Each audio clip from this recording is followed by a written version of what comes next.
just want to pick up on Senator Warren's point. Are you telling us that the former head of CDC went to you, you asked her, are you a trustworthy person? And she said, no, I am not a trustworthy person? She didn't say, no, I'm not a trustworthy person. She said, no. Wow. Giving a quote. And I asked her, no, 1 second. And you're also repeating now that she is a liar, correct? What you wrote in the Wall Street Journal. If she wrote that I fired her because she refused to sign on in advance for the ACIP committee, no, that's not accurate. All right, you're calling her a liar, and I look forward to her coming before the Health Committee, maybe this committee as well. All right, Mr. Secretary, I've got a bunch of questions.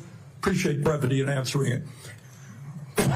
So-called beautiful bill threw 15 million Americans off of health care, substantially raised premiums, and is going to have a terrible impact on nursing homes, community health centers, rural hospitals all over America.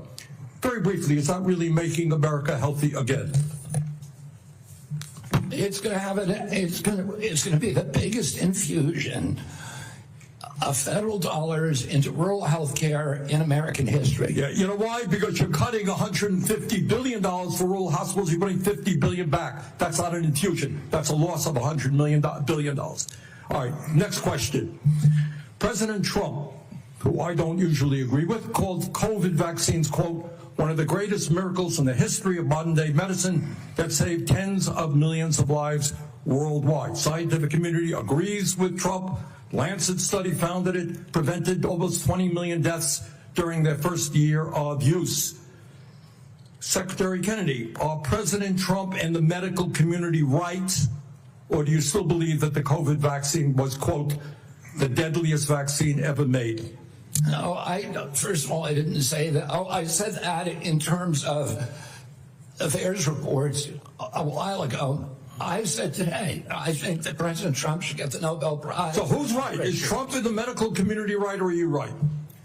President Trump did an extraordinary piece of leadership. Is he right or wrong? Did COVID save millions of lives? As I said, he got Americans back to work. At that time, that particular vaccine, which perfectly matched the virus that was circulating then, and I have no idea how many lives it saved, but it saved quite a few. You know, what I find a little bit weird in this discussion, I'm hearing it over and over again this morning, Mr. Chairman, is we've got the entire medical community on one side. You got the AMA representing hundreds of thousands of doctors, the American Academy of Pediatrics, the American Public Health Association. All of these organizations are telling us that COVID vaccine and vaccines in general are safe and effective. You are casting doubt on that. Who are your who are the organizations that are agreeing with you in casting aspersions on vaccines? The primary advisors are Marty McCary, Jay Bhattacharya, Dr. Oz, Vinay Prasad. So you got a few doctors who agree with you, and I'm giving you the Not a few doctors. What you're talking about is there's a big difference, Senator, between established science and the scientific establishment, which has been co-opted by the pharmaceutical industry. Hold on. So you're telling the American people that the American Medical Association, representing hundreds of thousands of people, have been co-opted and that they should not trust their doctors. And the American Academy of Pediatrics, and by the way, just for the record, every single Republican, I don't mean to be political here, Mr. Chairman, has received PAC money from the pharmaceutical industry. Are they all corrupt as well? And I'm telling you, the American Heart Association has been co-opted by the food Everybody but you, Senator. But you know what? When you ran for president, you know, we have a corrupt campaign finance system. Maybe you will agree with me on that.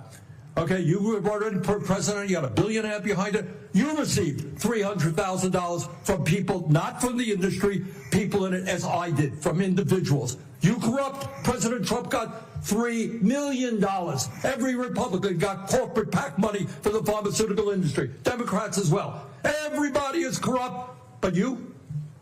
Is that what we're looking at? I don't think so. And I think the issue now... I don't even know what you're talking about. Well, I think you do know what I'm talking about. I don't know what you're talking about. The issue is every time anyone disagrees with you... Are you saying the pharmaceutical industry was supporting my presidential campaign? I'm saying, I'm not saying that. I'm saying that the pharmaceutical industry is a greedy institution which is charging us the highest prices in the world. They are pervasive. But to suggest that every institution, the AMA, the pediatrics people, is corrupt because they disagree with you is an insult to the American people. Listen, people disagree with me all the time. I have arguments in my agency, heated arguments every day with Jay Bhattacharya, with Marty McCary, with Dr. Oz. You have given the names of a few people. I have given you the names of organizations representing hundreds of thousands of doctors and scientists. I yield, Mr. President. Senator Tillis.